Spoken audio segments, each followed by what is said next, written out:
Hi guys. Oh, my toothpick. We are waiting for our man, Jarrod. Hold on, I gotta get my water. Hi, Zachary. Hey, Strength and Tom, my peeps in the house. My family. Hi, Jill. Ricky, here we go. Brett's in the house. There's my brother, Redeem. Here we go. Where is he? You guys, it's like... Hi, Kelly. Fogel. Hi, baby. What's happening? What's up? Oh, And I'm hear me? cooling. I'm cooling. Yeah, I hear you loud and clear. Can you hear me? You're looking good. That hair is just rocking it. I know. Look, I'm gonna go get something done to it. No. I'm being fucking serious. Leave that shit. Like, let it go. What would you say? It's bet. It's lit. Bet it's lit. Whatever you want to say. We gonna alternate the slang game. Wait, so we should really quickly tell everyone that, like, when Jarrod and I speak, there's an age difference, but there's also, like, he speaks, he's like, bet. I'm like, hold on, what does bet mean? Okay. Lou, I see you girls. You're here with us. Yeah, what's happening? Do you have your glasses? Can you see everyone? Yeah, I see. I can see. All right. Let me sweat a little bit. I see Sweat. Brett, Glam Fam. What's happening, bro? Brett, you like I'm picking my teeth here. Gotta do what you gotta do, babe. Well, I just had like 2 tablespoons of chia seeds, and I don't know if you've ever had those. Do you have them? I think I put them in like tea or something and drink them. I don't know about chewing them, but you know. No, you can't chew them, but just put them in the mouth and then you chug. And you know, we're some good recovering alcoholics here, so you can chug. And they actually, like, you know, they help if you don't want to eat too much. You have a couple tablespoons of chia seeds and you're all good. See? No doubt. Vanessa knows. Poop seeds. Is that what that is, Drew? Who's here? Drew's here? Cha chia. So I gotta use my toothpick to get it out. Well, you do your thing. Yeah, just show everybody the world how you clean your teeth. That's how it works. You just got to be real, right? I love you. 100%. Dude, here we are again. Drew. Jarrod, have you met my girl, Drew? I think I watched you all on one of the shows that you were doing, and she actually laughed at me. I posted a video of me trying to sing, and yeah, she dropped a comment on there and was like, just kind of laughed at me being goofy. So what's up, Drew? She's awesome. You'll have to, when you come to LA and visit, we'll have a whoever lives in LA IG live party. Hey, let's do the damn thing. Sounds wonderful. Sounds wonderful. Watch out, American Idol. Jarrod's in the house. Y'all not sweeping me off that stage. They'll kick me off before I get started. We ain't going there. See, guys, this is what sober life should be. I know people who are like, I ain't trying to, live a sober life. I'm like, oh, red flag. Maybe I shouldn't date this. Maybe I shouldn't date this guy. Is that how you start to X them off? No, I actually am trying to be what's the word, Jarrod? I don't know. I'm not trying to fit them into my lifestyle. I'm not trying to make them be me. I'm not trying to say they can't be normal.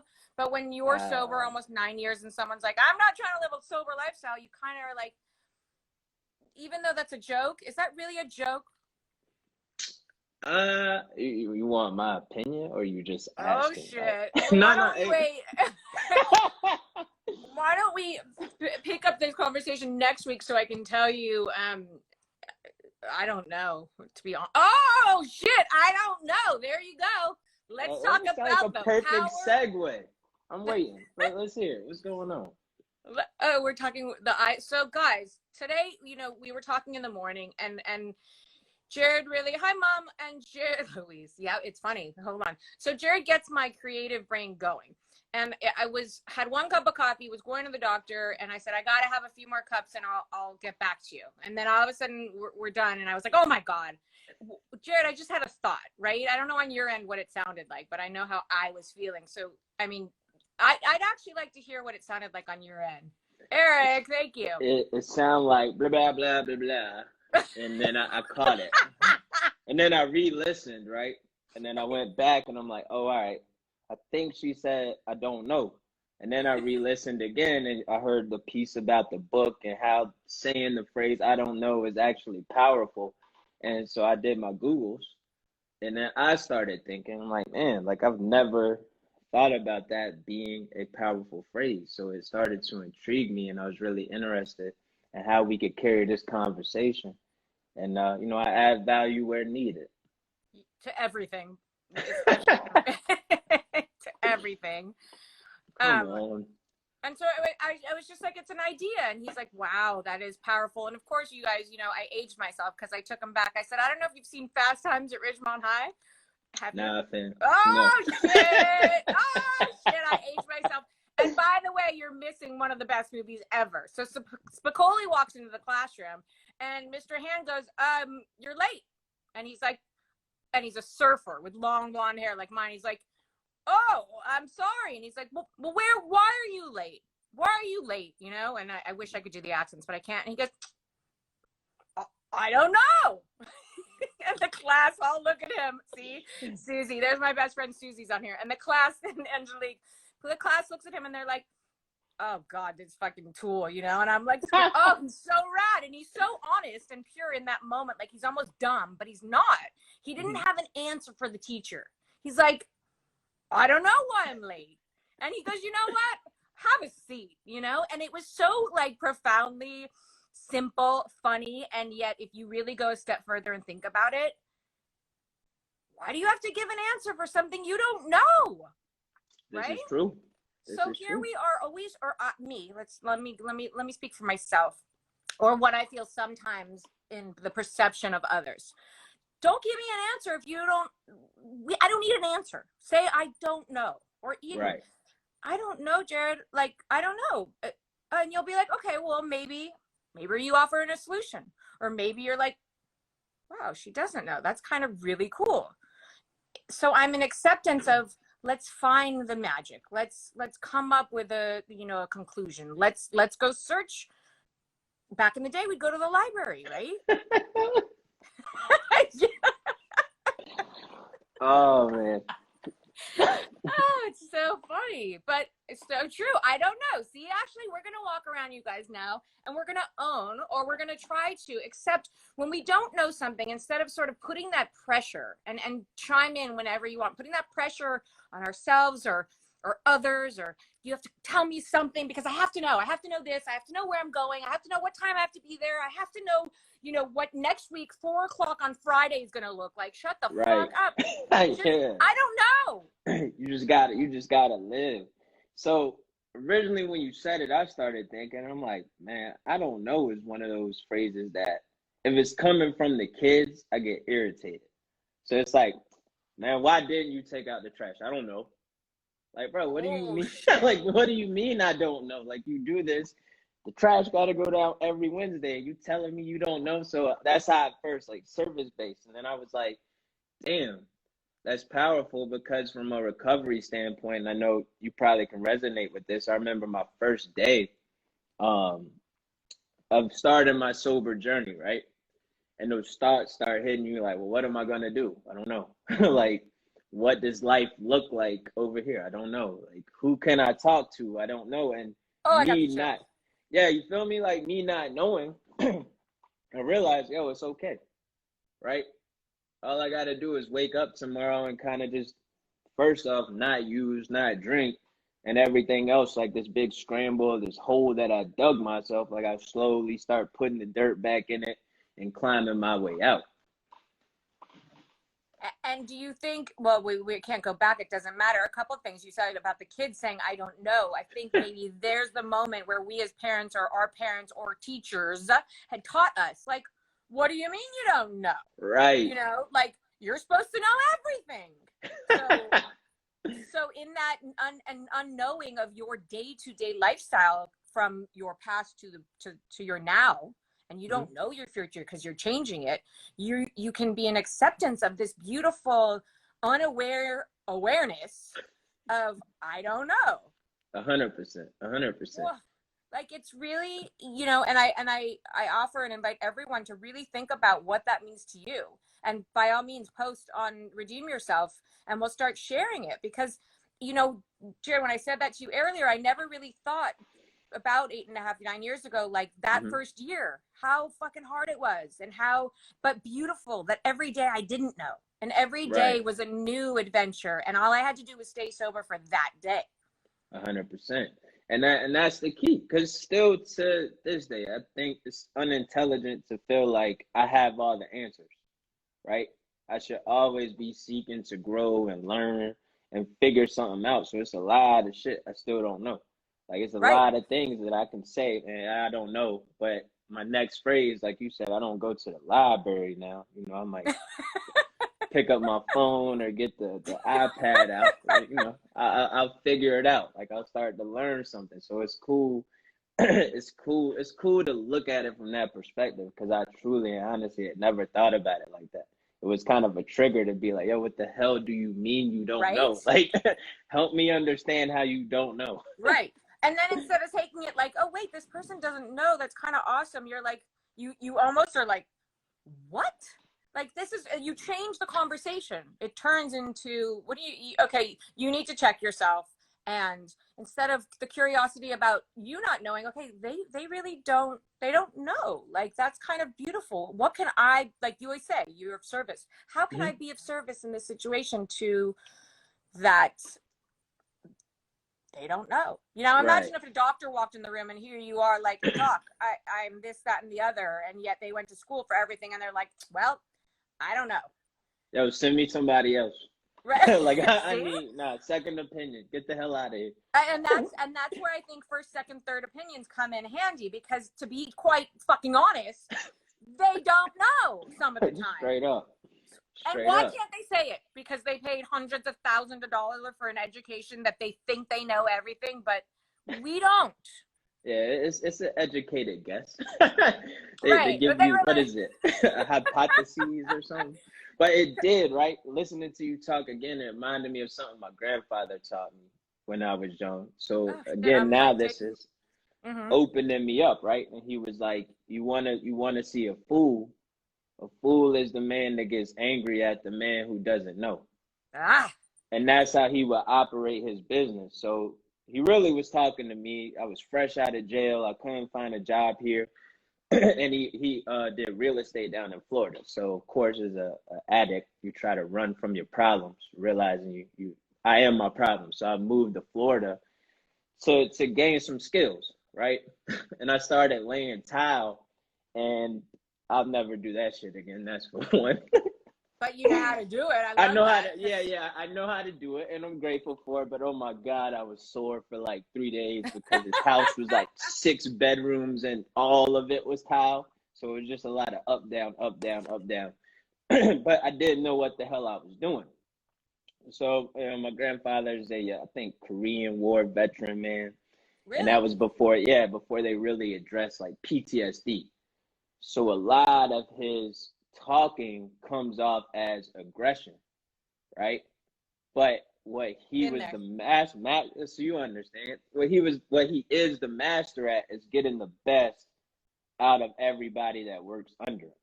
So after he had chapped my ass for a full 3 days, he finally pulled me to the side and was like, you understand, I'm not angry at you. Like, I'm trying to get you to see your value. Right. And I'm sitting back as like a 24-year-old with depression and alcoholism. Like, man, bump you. Like, you just screamed on me for 5 hours straight. Like, don't bring this love shit here now. Like, I don't want to hear it. But he was like, I'm not angry. Like, I would be ignorant if I was angry at you. And I stopped. And I'm like, well, damn, you sounded angry. Like, what do you mean? He was like, nah, I would be foolish because you don't know.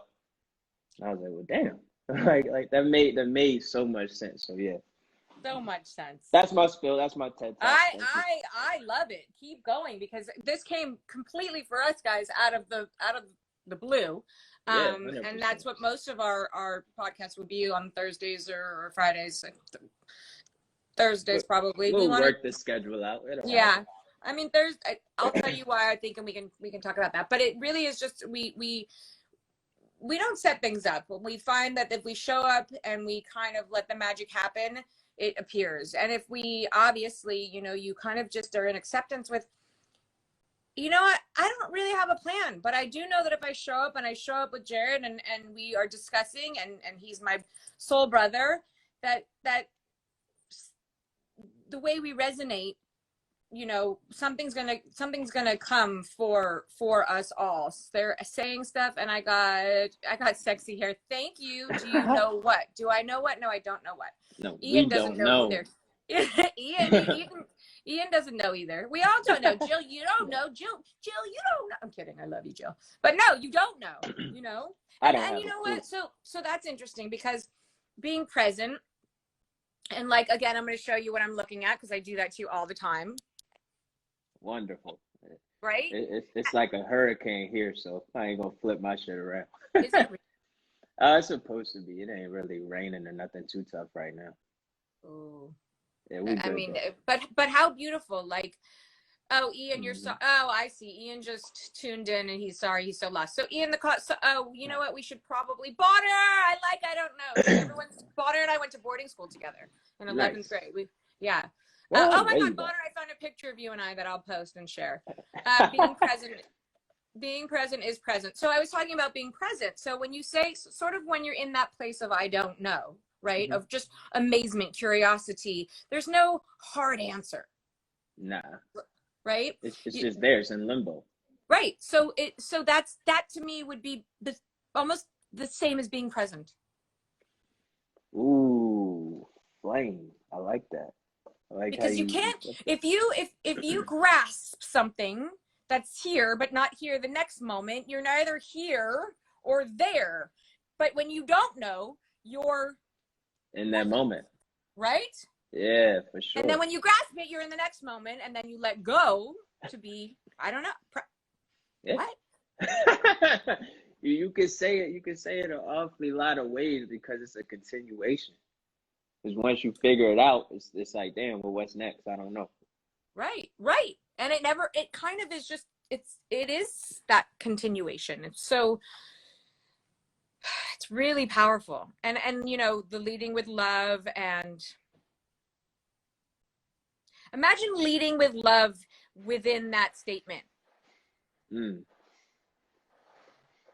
Consistently. It would sound a lot less aggressive then it comes off in my mind. Like, yeah, I just don't know. Like, I'd have to put a twang on it. And not even to a sense like you don't know and you're kind of like frustrated or like, more just like, I mean, pick the feeling, you're right. It's kind of this thought, but this open thought, or this really sort of vulnerable, boyish thought, back to when you were a kid, back to you. Yeah. Kid, like, why didn't you take out the trash? I don't know, Dad. What do you mean you don't know? Take out the trash, kid. I had to check I can't myself. tell my dad I don't know anymore because he's gonna be like, get the belt out. No. Son, if you ever come up with an answer about why you didn't take out the trash, let me know and we'll talk about it. And maybe next time, when I ask you, you can take out the trash. Okay, cool, Dad, I'll do it. No doubt. That's why I'm really glad you said this because I do at times, man. Like I used to sit back and I would say, I don't know isn't a sufficient answer, right? Because I'm trying, on the opposite side of that, it would be trying to teach them to be solution-based, right? So you kind of learn, man, don't bring me the problem, but also bring me a way to like resolve it how you think about it. You know what I'm saying? Yes. So if it's like, well, why did you get in trouble at school? I don't know. Now, us having this conversation, I could see, all right, well, the first initial answer should be, I don't know. Because really, it's like, man, I don't know. Like, why the hell did that happen? I don't know. So I got to check myself and fall back and just say, you know what? I'll give you some time. You know, once you figure it out and you want to have the conversation, then we can get past this I don't know and see what's next. So you Right. can say I don't know. And get curious about it. Get Yeah, curious. for Like, sure. why, right? Because if they Yeah. said to you, if they said, okay, or let's take an extreme, and we can kind of just play with this for a little while. Someone's in court, and you guys, this is extreme. Someone's in court, and somebody hurt someone else, killed someone, right? So, sir, why did you because he flirted with my girlfriend, and I mean, come on, really? Like, unless if they really know why you do, if you really know why you do something and it's premeditated and you can flat out say, this is why I did it, great. Yeah. I picked out the trash, Dad, because I have a fucking headache and I didn't want to, Dad. Cool. Thanks for telling me. Oh man. Right?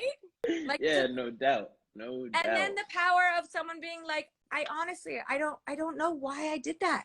And the other person sort of being in acceptance. Bonner says, do we know why we are here in physical form? No. Yeah, I love that she said that, because I always think about, of course I always think about these things. Like, to those bigger questions, to those real things that, like, do we really know anything? I do know that right here I'm on this phone with you, and that people here are listening. But is this a reality or is this dream? It's when we take those deep dives, that's kind of like the lane that I love, because it's still open ended. Like, I don't know in even this physical form. I don't know. I guide off spirit. I let spirit guide me. The universal laws and whatnot. So with all of these connections, and even within this conversation, like, yes, my physical form, like I'm sitting here, but I honestly feel like it's something else pulling these words out of me, because I don't think I'm that damn intelligent. To be for real, well, right? By the way, you are, and maybe Yeah. you're human, your judgment, your brain that starts to do all that thinking and judge you, and say, the one that can't say I don't know, but the one that is in spirit form and so connected and always leading with that. Did you message that TikTok lady? Oh, they're having a conversation. Yeah, Your human self, that there lies the ego, right? There lies the ego that says, that can't say I don't know, that wants to beat Jarrod up, that wants to say I'm not that smart, because your true self, your soul, he says, your soul, you are all knowing, you are one with you, we are just a mirror with all that is we don't know, and yet at the same time maybe do in that form. Yeah. I can even take it damn, I don't know what's going on in my throat. Another like direction. Yes. She said the ego is a liar, and yes, the ego is. And she's a beast. If you're not following her, she takes some fire photos. Salute. Does she? Okay. Yeah, Anna, I don't think I'm following you, but I will. She is dope. She is dope. So this week, I was applying to do some like outreach programs here, like in a neighboring county. And it's been like an extensive process. Like, I had to go get fingerprinted and like all this extra shit. And it gave me like PTSD a little bit. Yeah.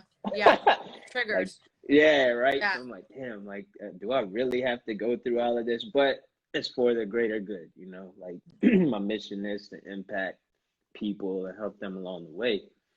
A couple weeks ago, the woman calls me and we're talking, and she's like, yeah, there's something on your background check that you didn't disclose before. So, and I don't know. Like, do you know what it is? I'm like, nah, I don't know. Like, to my knowledge, like, shit should be clean. I haven't gotten in trouble since 2008. I've been sober since 2013. Like, so I'm in the dark. Like, man, I have no idea. Like, I don't know. So I get the paper, I want to say earlier this week. And I finally opened it today before I had to go drop it off. So the charge that was on there, that I didn't know at the time, but it took me back to that space, right? It was from 2010. I was driving, extremely intoxicated. Nobody was injured, so thank God for that. And I must have fallen asleep at the wheel in my F-150, and I popped two tires on my on the passenger side. Right?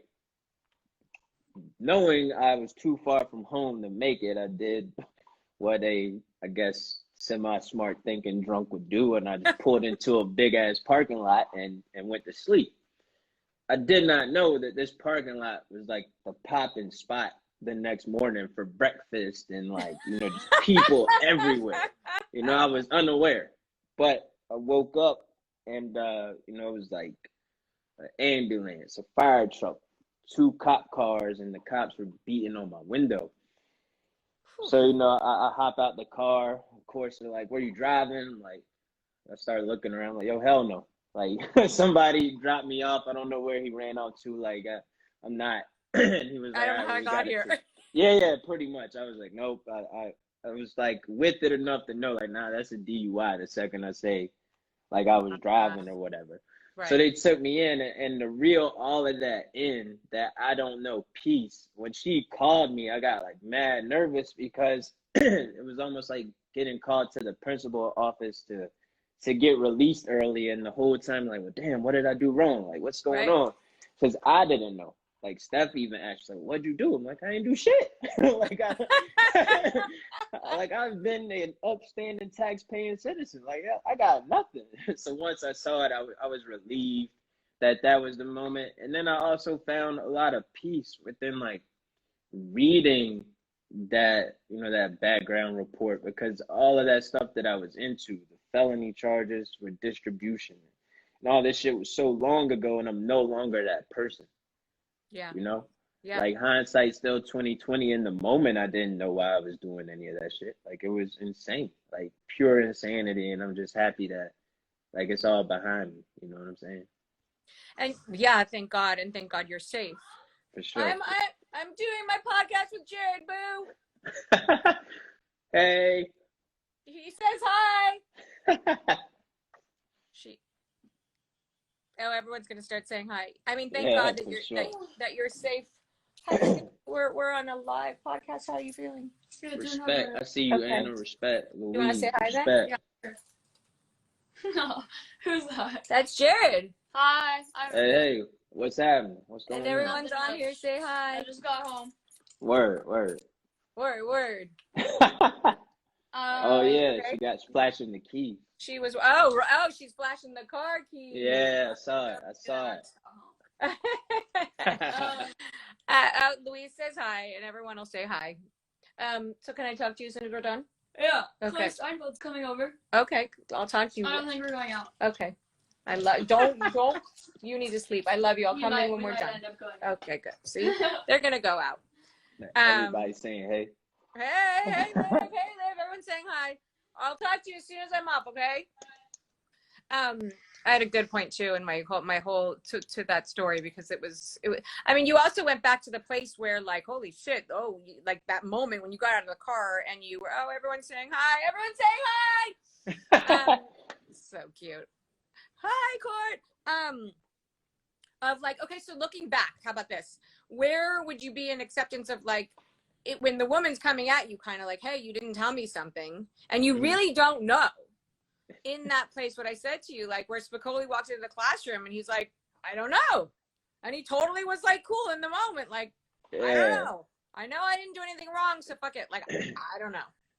I think for me, right, because of my past, I immediately got worried. Like, internally, I knew I hadn't done anything, but it was still like, well, shit, was there something there that was just unresolved, and I had no way of, like, speeding up the process to figure it out.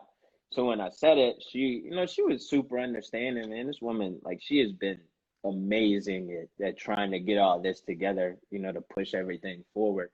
And she was like, well, as soon as you get it, just write up something to explain it and this.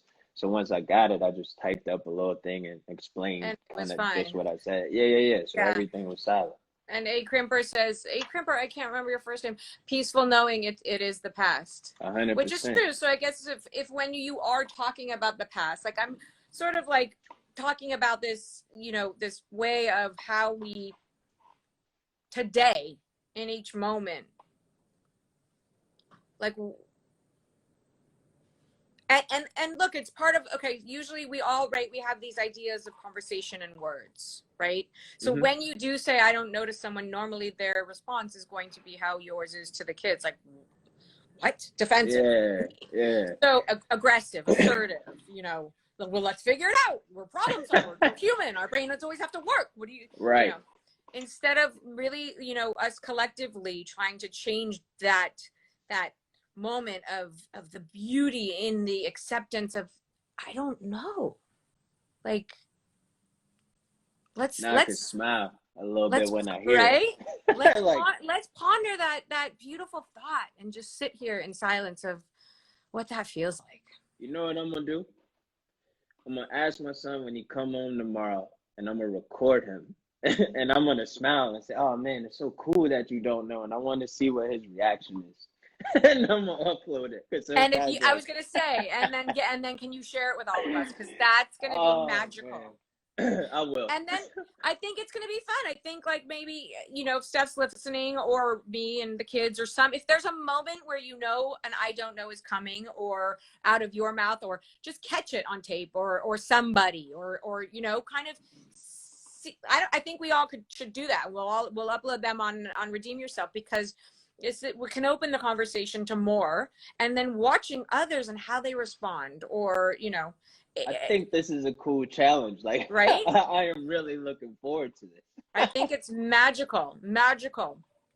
Robert, you missed me on if I could only go on the Housewives and talk about, like, sobriety and, like, with Jarrod about things that are real. Like, I don't know why you're such a fucking bitch, but let's do this. Here's a drink. I'm going to throw this in your face. Why'd you do that? I don't know. I don't know. Or actually on there, you'd be like, do you really want to know? I did it because I can't stand. No, I'm kidding. Totally kidding.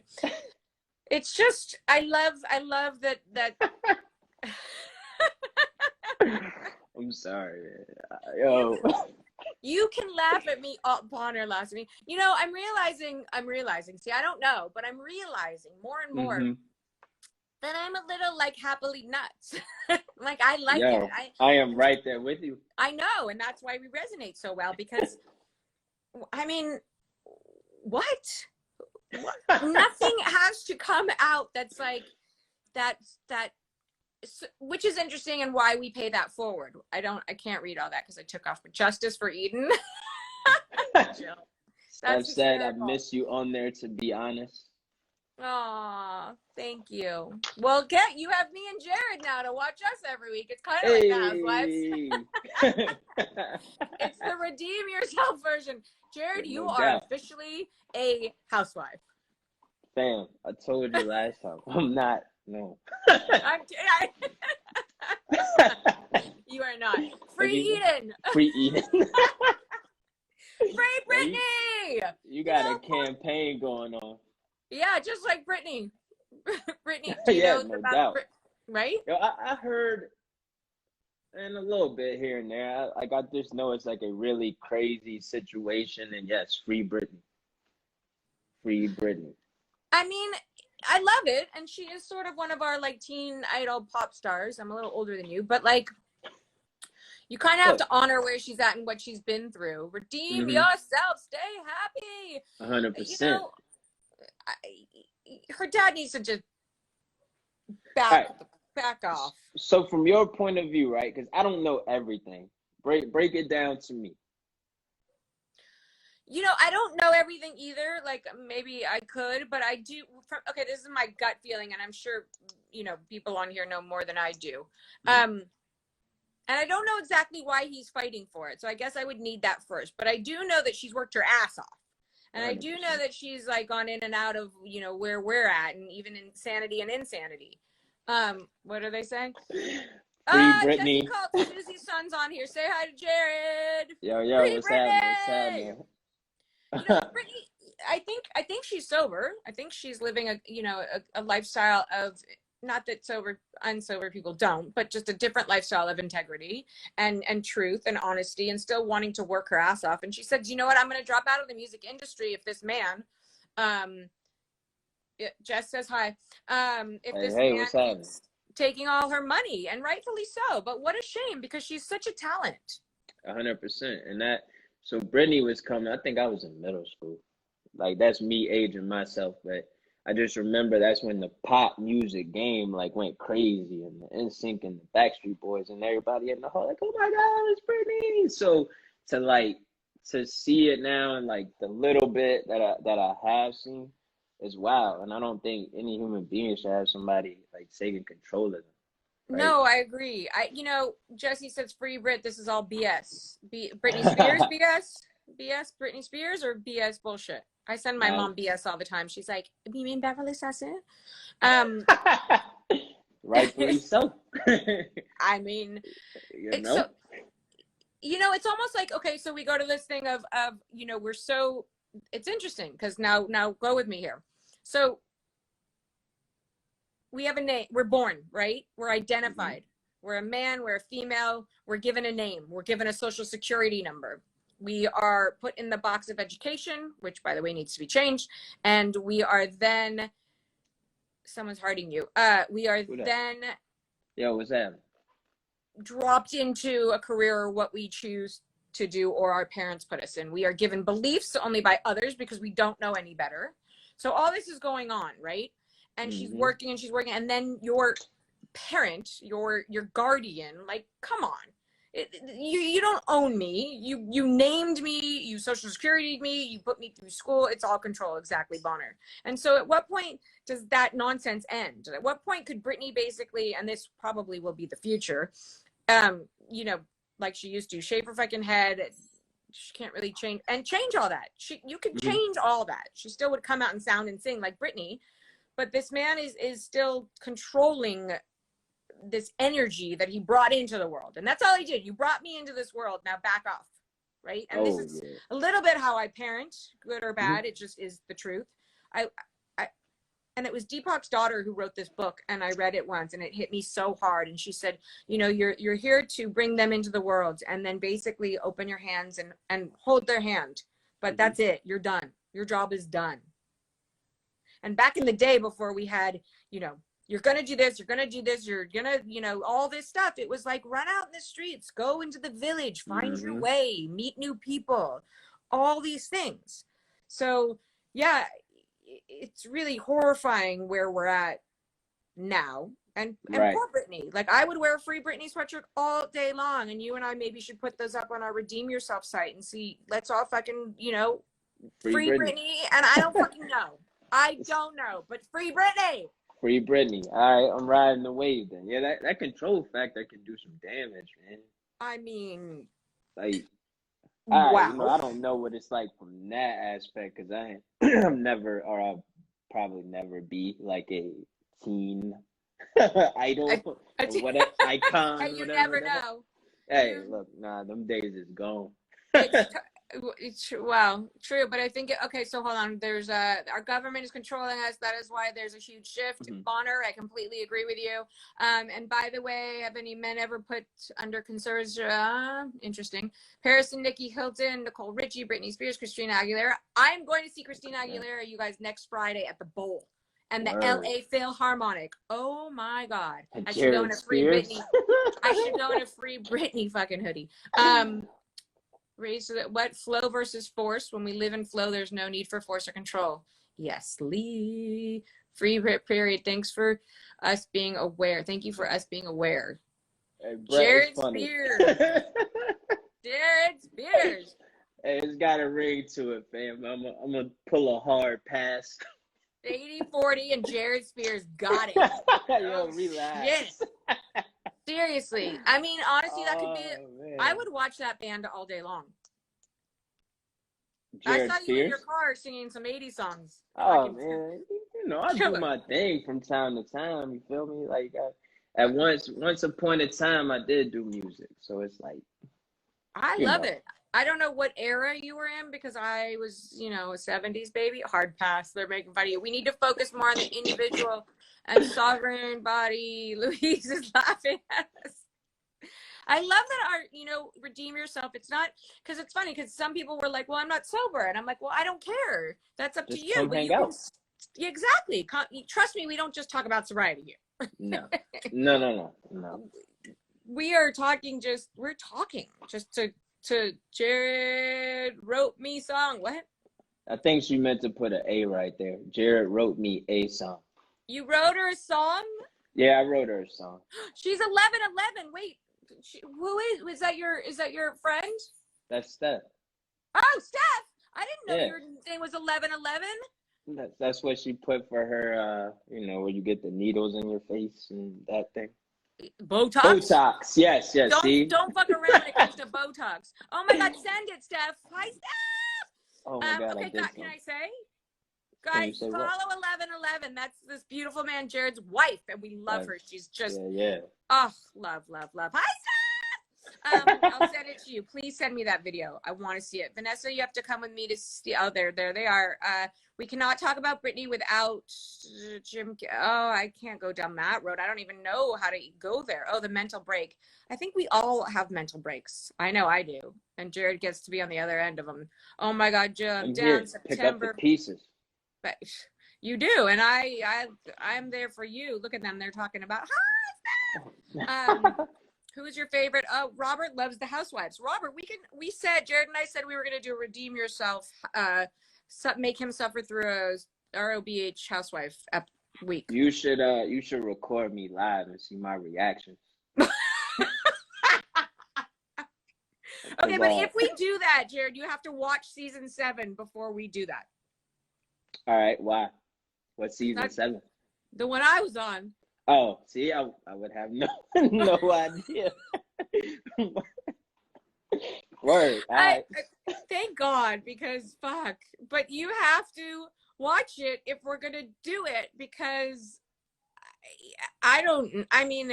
it's so, you and I could actually get into some great conversation about it, because it's, whoo, I don't know. You know what? I'm going to sit down and try to watch an episode this weekend, and I'm going to text you and tell you if I can go through with it. You're going to get, I'll tell you now, and people who've seen it, you're going to get upset because people were cruel, and you know me, so you're going to get mad. And make Stephanie watch it with you. And that's where, like, the protective side of me is like, yo, I wish I was standing there, because that wouldn't have went down that way. Yeah, you would have had my back big time. 100%. So, you already know the vibe. Yeah. So justice for Eden. It's a campaign, man. I love this. What the hell happened on this show? God. You have to we're gonna figure it out. We're gonna do it, and you know what? We should actually. Eden brought her crystals to a Housewives reunion. Iconic. I did, Jarrod. I brought my crystals, and I was about to fucking chuck it at her head. Oh shit! I literally I did my best with what I had, Jarrod, and I used my crystals and everything I possibly could. And I would give gifts, and they'd make fun of me, and I would hug everyone, and they would make fun of me. And honestly, it was really hard to watch. See, that's my girl Louise in Australia. Like, it was reset. It was a reset. Yeah, they had to reset with me, and now they're just, Saucy B. Jones is in the house. Jarrod, did you meet my girl? I think I saw y'all one morning, and she was like showing you a garden or something. She's the best. We have to do a plant show. Oh, okay, a plant show. Damn, she told me to go get all these plants, and so I was like, "How do I thank you, A. Crimper? I was real and brought the bunny. Oh my God, you have to watch it, because we actually could laugh a lot, all of us." So she told me to go buy plants, Jarrod, and I was like, "A fucking plant? I can't keep an orchid alive. What am I gonna do?" And you see her in her garden with her daughter, and you just saw the love. And the whole conversation started about my tree and how I was attached to the youth of my tree and looking at it in a certain way. And the bigger it gets, the more heartbroken I get, which is that the dumbest thing you've ever heard? It's more like, it actually makes complete sense. Right, because we're human and we're so fucked up that we can't say, God, the tree's growing and it's so beautiful, instead of like, it was so pretty when I was like waking up and I felt so safe, and now it's getting bigger and I'm getting older and like, what? Okay, this is life. Yeah. So I didn't get a plant. I didn't get any plant for like a week. And then my best girlfriend, Sloan, moved, and she literally comes over yesterday with 15 plants. Hey, look, that's the law of attraction. There you go. Here you are. Holy shit! She left. I watered 15 plants, and I was feeling so warm and gushy inside. And I was like going around talking to the plants, and like, I love these plants. I'm like, Sloan, you can't take these plants back. I don't know what I'm going to do. She's like, don't worry, we'll get you your own plants. I'm like, I'm going to be Saucy B Jones now. You going to step into her lane. Right? No, together. And I'm like, we are planting. We are on the route to plant. You're going to come in, redeem yourself with Jarrod and I, and he and I are going to start planting the roots and each conversation, right? Yeah, 100%. I think I planted a couple trees. Same thing with my grandfather, but he had me using the backhoe, and that joint damn near broke my back, and that was the end of my gardening career. What's a black hole? No, a backhoe. Like, what's a backhoe? No, backhoe. Oh, a hoe. The thing you hit the ground. I don't know hoes. You know what I'm saying, man. Yeah, hoe backhoe something, man. Listen, this is live, so I don't want nothing that I say to be like. Saucy B Jones knows about a backhoe. Backhoe, look at that. What's See? a hoe? What's a hoe? Eden's a hoe. Just kidding. I mean, I used to be a good hoe, but something happened in my game. You know what I said? Like, you can be a hoe, and people can call you a hoe, or you can be a whore, and you own that shit. Can I tell you how I describe it? Yeah. It's no such thing, right? Because once you grown and you making decisions, like, shit, it just is what it is. Like, it's life. Thank you. You own it. Yeah, that's life. I used to joke and be like, man, that's what it's made for. But, then I got older and wiser. It's like, I probably shouldn't say that. No, I actually love that you just said that. No. I love that you just said that, because in certain societies and certain beliefs or certain, I'm not even going to say religions, because no offense to anyone's religion, but that's exactly it. Like, we could probably put it in a way where some people might not get offended, but fuck them. You know what it is? That's what it's made for. Oh, damn, I had the hat that said fuck them, but I don't know where it is. Oh, we're going to wear our fuck them hats next week. The basic human right is to be a fucking hoe. Exactly. Straight up. We birth, we bring these people into the world. They keep doing it. It's like, we're animals, you guys. We're animals, and animals don't know. All they need to know is, I want to see my next meal, and I'm going to attack. Word. And I'm going to go, put some sperm in something else, because they're going to bring more of us into the world. Straight up. And then I want someone to lick me and clean me. Like, that's all I want to know. See, Ian, sex is the highest form of spiritual energy. Yes, 100%. But you know what? So, Jarrod, tell me if this is true, but I heard and had this conversation where men can keep that energy, like, you don't necessarily have to ejaculate. You keep that energy flowing. So you shouldn't ejaculate that energy, but women are supposed to all the time. Listen. You're like, fuck that. I don't know. But don't friends. Talk to them anymore. I got friends. They do this. It's called like sperm retention. Okay, so you know what I'm talking about. Yeah. A few of my homeboys do it, man. And one of them was like, man, I do it all the time. Now I got energy. I feel like I'm 16 and all of this shit.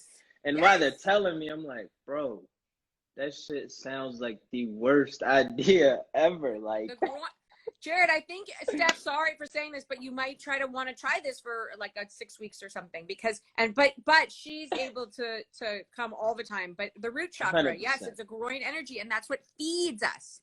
That's what gives us that energy. But I think women because we give birth, so there's something to us. Yeah, y'all run the world. Y'all run the world. We do. My boy, 100%. He knows. I have some mixed feelings about, Robert's just going on about housewives. Robert, we're going to have our own housewives redeem yourself. Starts laughing at me.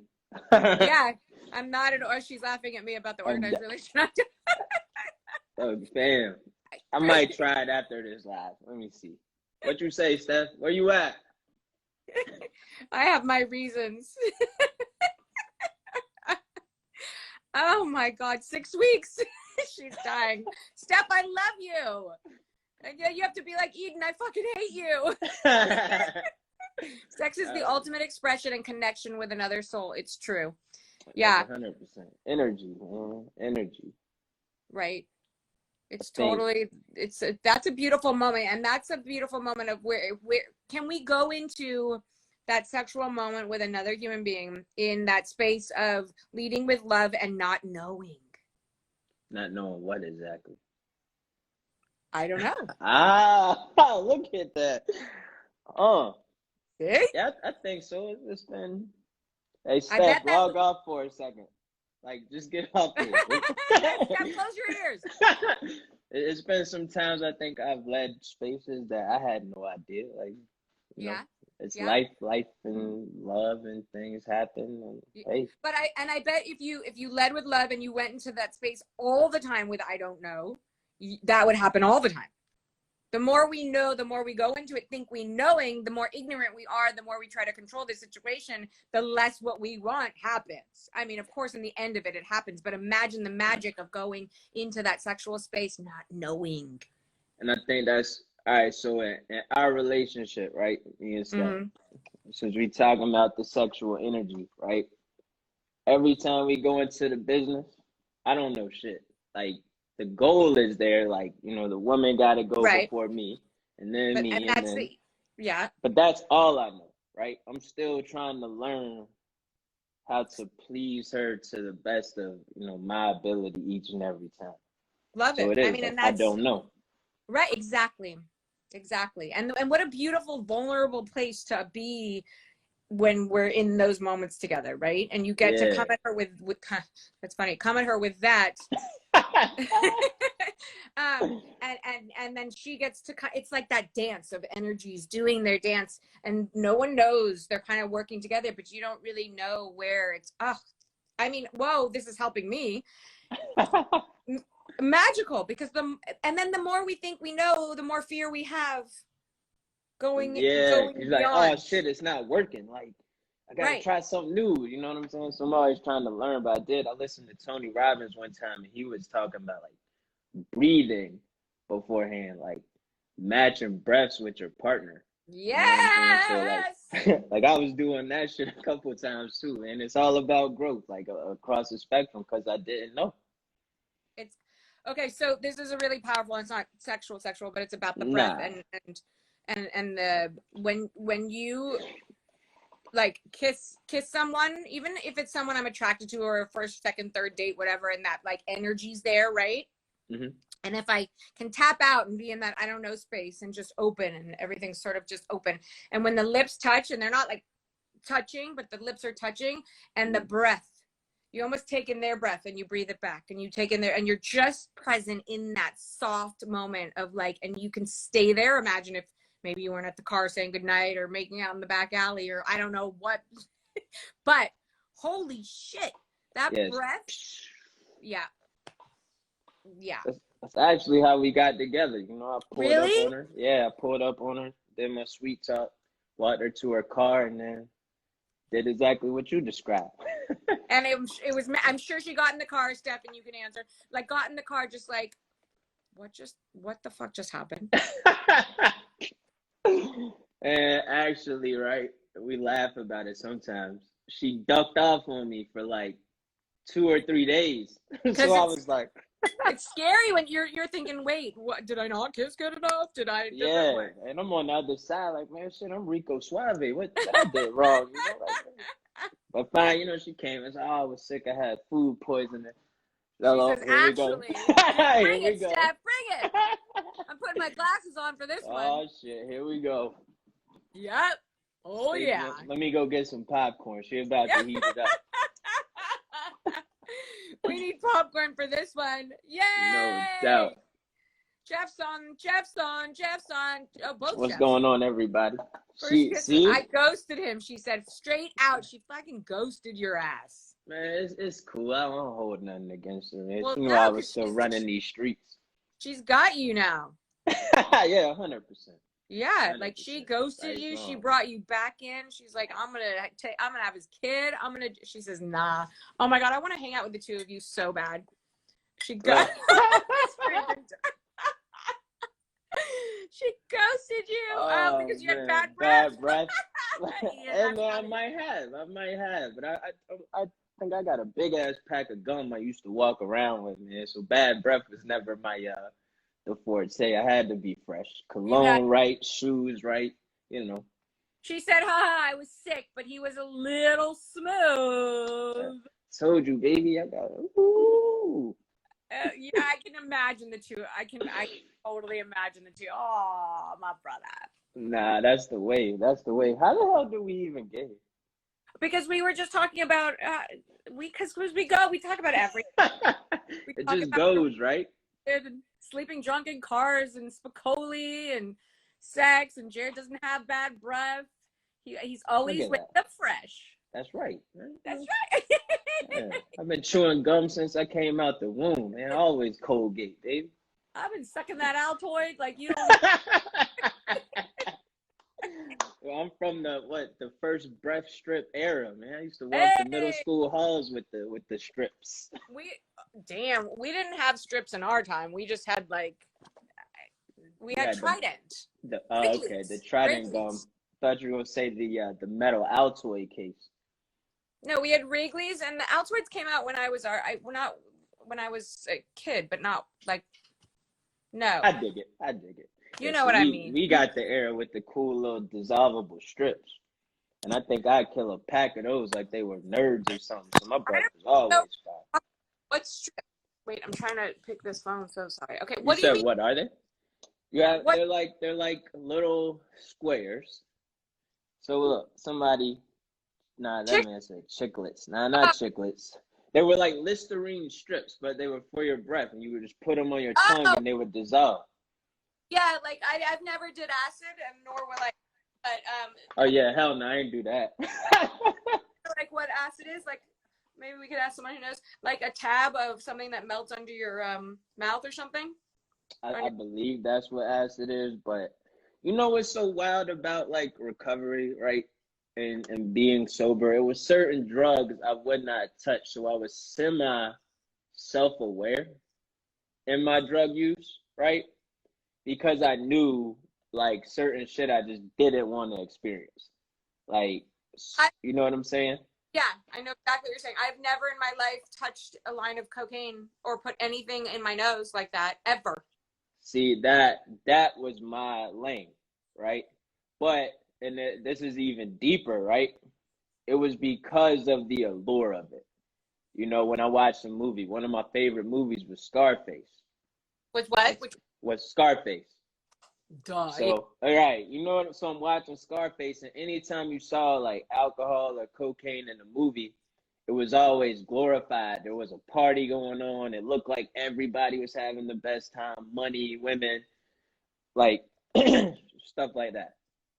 But when I saw other drugs, you know, like crack, for instance, it was always like the opposite. Abandoned house, like a bunch of people sleeping on the floor. So that's how I viewed like all of it. You know what I'm saying? So I was more self-aware than I thought. Like, nah, I don't ever want to experience that, you know, but that looked fun. And knowing that they both led everybody to the same fucking hole. That's really, really, so wait, Shane, that's really interesting because I say hello to my little friend. He said, say hello to my little friend. Oh, are you leaving? No. Oh, okay, I'll read it. Okay? Yeah. Oh, well, leave that open. Oh, okay. I love you. See, that brings up a really good fucking point, and they're saying the world is your the world. That's interesting. Yeah, Jill. So I think that brings up that point of like how obviously TV and film really impacts people. Psychedelics can be scary. And powerful. So psychedelics can also be a positive in certain regards. Or I mean, a whole different topic, and we can get into that one day. We should talk about psychedelics and everybody's opinion. Be interesting. But to think about Scarface, and you're like, you know, he's running shit, and you don't fuck with him, and he's got the clothes and the houses and the fucking piles of blow, and right, and that brought you in. And it's weird, you know, like then I didn't know, like sticking on topic, I didn't know the impact that movie would have on me, because watching it, I wasn't thinking like that. It was just surface based, like, oh man, that looks cool. Like, damn, that's dope. Like, look at him. He's got money. Not, he went out fucking getting shot in the back, but being a misguided youth, like the whole allure of it was like, yo, that shit is sweet.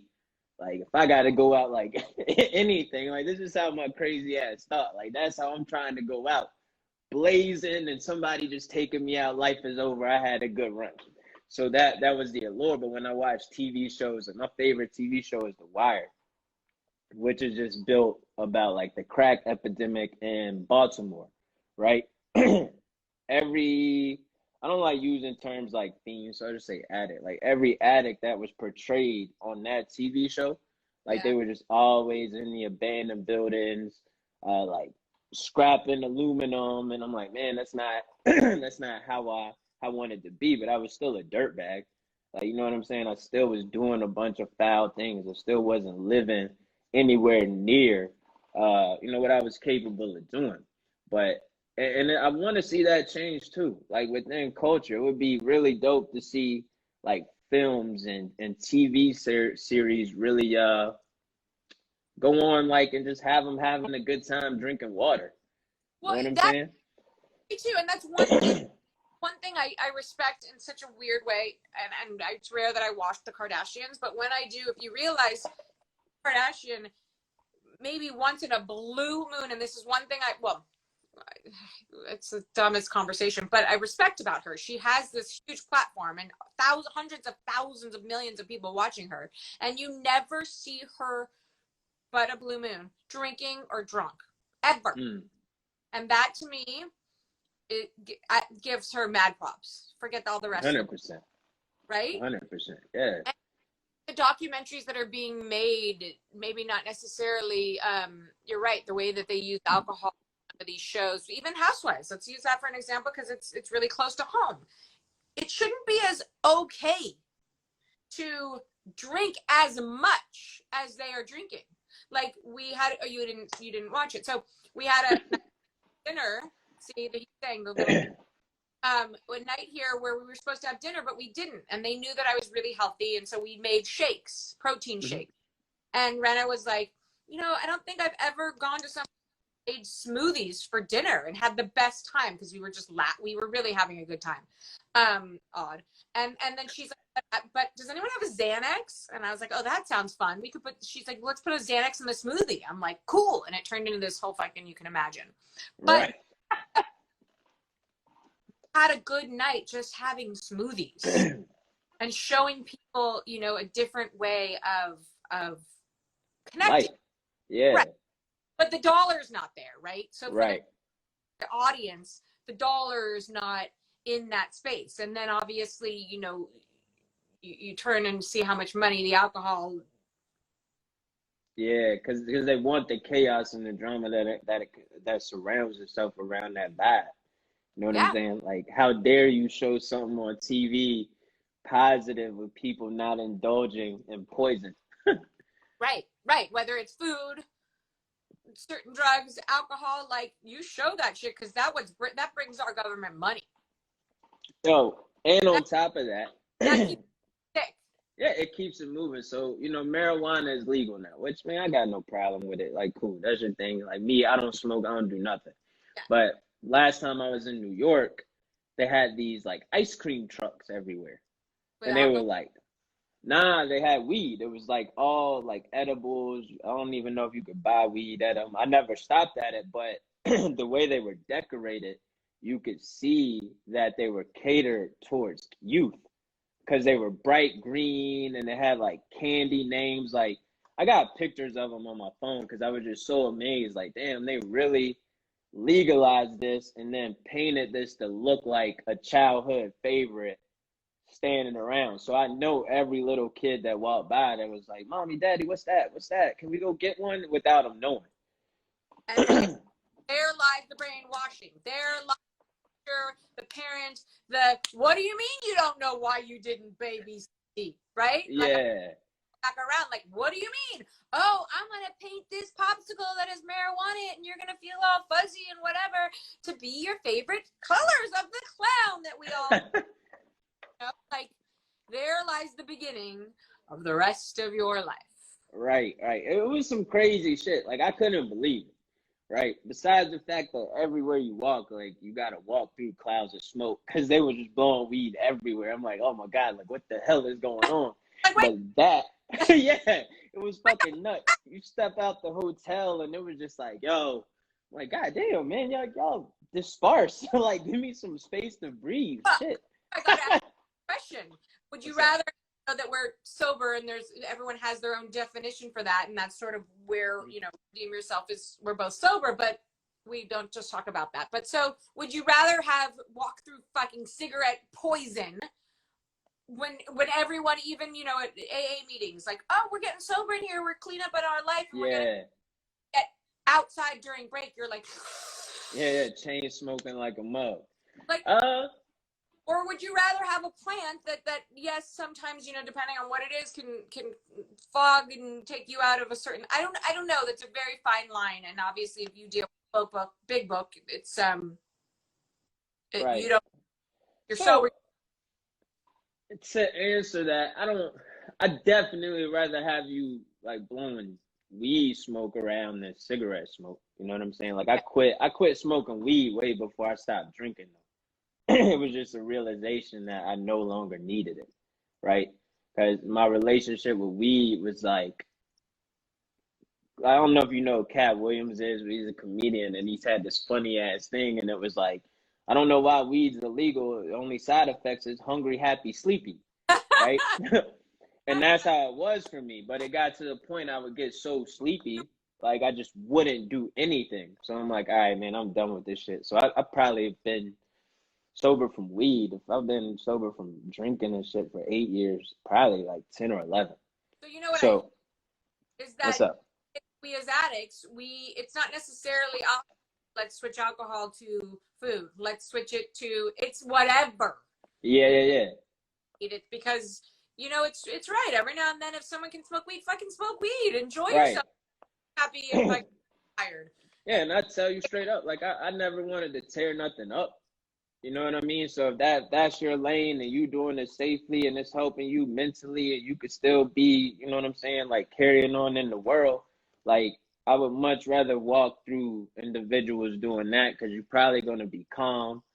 You know, I don't want to walk through a bunch of drunk people because now you might say something I don't like. I'm walking with my lady. Now we got a whole, you know what I'm saying? Like I don't. So to answer your question, yeah, like smoke weed. Keep the cigarette poison away from my face. Right. I'm with you on that. And let's maybe talk to the serious people now, since we're right here. All right. Yeah, we don't. I mean, and where are you at? I know you're abstinent from it all. Everything. You are, and I am abstinent from, like, for 9 years, for my coming up on my birthday. I don't of alcohol. Alcohol. So like I never did drugs. If I have to have a surgery, if I choose to get a facelift, then I'm going to take my pain pills. I don't have a problem with them. You know, if I have a gummy like every blue week, calm my body down and be happy and hungry. I don't. It's not my, you know, or having any, like it's not. And the judgment on, well, you're sober, you can't do this. I said no. I stopped drinking because I had a drinking. You know, if I sober, that means I should probably stop eating because I have a worse addiction to my mindset with food than I do to anything else that I'm now talking about. Right. So it's an all or nothing thing. But where do you find that curiosity to maybe there's not one way of being healthy. I think it's all on the individual. You know what I'm saying? Like you just elegantly describe, like, you know, you're self-aware, like, no, like, hey man, I can't drink. So this is my lane. And anything else that I might choose to do, I know my switch. For me, I don't have a switch, right? But I am self-aware. So pain pills, I never had an issue with. Like I went to a doctor, hilarious shit. I was trying to get in my workout bag like 3 months ago now. And I hadn't worked out in like 6 months. And first thing I went to do is a deadlift. And the second I bent over, my back popped, right? And I got stuck, standing straight up. Steph and the kids were going. I'm outside in the driveway, like, oh shit, I can't move. And I was in so much pain, right? Crazy amount of pain. It's a video on my IG. You can go back. Steph was being an ass, and she recorded me when she pulled up. Huh? What'd you say? How did I miss that? Go. Yeah. So it was well before, but so I was leaned over. I managed to like wiggle my way to the hood of my car, right? So I'm standing there and I'm like laughing to keep from crying, and I'm like, all right, I couldn't move to get my phone. Like I was all the way stuck, like paralyzed, stuck in this position. So she pulls up and she's like, oh, what's wrong with you? Like laughing. My daughter's making fun of me, and I'm like, yo, fucking get me help. Like right now. Like I need help. So, oh my God, it was awful. The ambulance comes, picks my ass up. In order to put me on the stretcher, they had to like, one dude just had back surgery, so he knew. He was like, nah, man, you can't sit. You got to turn just the top part of your body and fall. So I was like, all right, but it was in so much pain, so I just screamed like throughout the neighborhood, right? I'm gonna reel all this in, y'all. Like I got to point to this. I promise. So I get there, right? I get to the hospital and they give me a shot of something. I don't know what the fuck it was. Shot in my back, not like shot. You know what I'm saying? What was it? Dilaudid. Maybe like but the shit didn't help. Whatever it was, I was still like, yo, this fucking hurts. So then they gave me a Percocet. I took that. I was still in fucking pain, right? And they're like, in my head, when I'm getting pain pills, I'm like, all right, great. They're going to think that I'm like a druggie and I need these things. So I'm like, well, shit, I don't want to ask for nothing. Like, that's my thought, right? Right. So the guy comes back while I'm thinking this. She's like, oh, man, well, I've done everything I could do for you. Da-da-da-da. I'm like, dog, I didn't even ask you for nothing. Like, I'm just telling you my shit still hurts. Like, however you want to take that, like, that's on you. Like, I don't want no more medicine. Like, just tell me what I need to do to get this shit better. Because you feeding me a pain pill isn't going to take it away. Like, I'm stuck. So they gave me that shit, and then they gave me some type of some pill I had to take for 2 weeks, but I even stopped taking those because they didn't help. Right? Jarrod, nothing helped you? No, nothing fucking helped me. In order for me to get into the car, I had to like, I don't know, do some crazy ass twisting motion, and they just kind of threw me in the passenger seat of the Honda. And I got home. The girls brought me my office chair. Yeah. No, it was like a walker. I had to push it, and then they just shoved me on the sofa, and I just laid there. What'd you say? Smart of them. Good job, girls.